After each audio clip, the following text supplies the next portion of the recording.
Hello everyone, this is Mothership here, and today I'm going to be reviewing The Enemy, Season 3, Episode 7 of Star Trek The Next Generation. So, the plot of this episode is that a Romulan craft has crashed on a Federation planet right next to the neutral zone.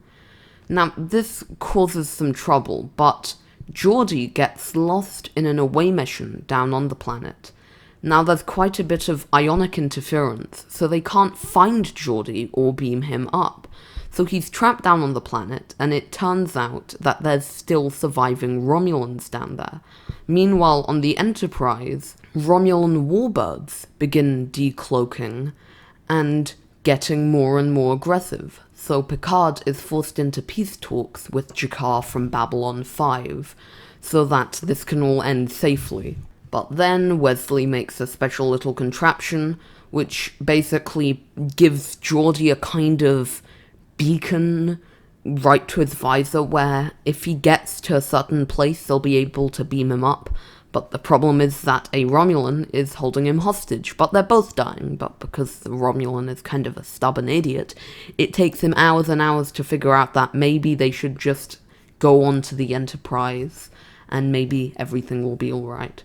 Now, this episode is fantastic. It's much, much better than the neutral zone, because things actually happen, and the Romulans are actually involved with what is happening. And I like how it almost serves as a step towards peace between the Federation and the Romulans, because peace is something that becomes greatly achieved over the course of Deep Space Nine, and it's very clear during Nemesis.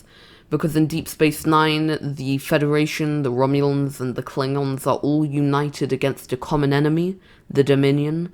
And in Nemesis, you see the payoff, where when the Enterprise is under attack by the Scimitar, two Romulan Valdor-class warbirds decloak and begin helping the Enterprise, which is eventually the whole reason that the Enterprise survives and Earth isn't destroyed by the Scimitar.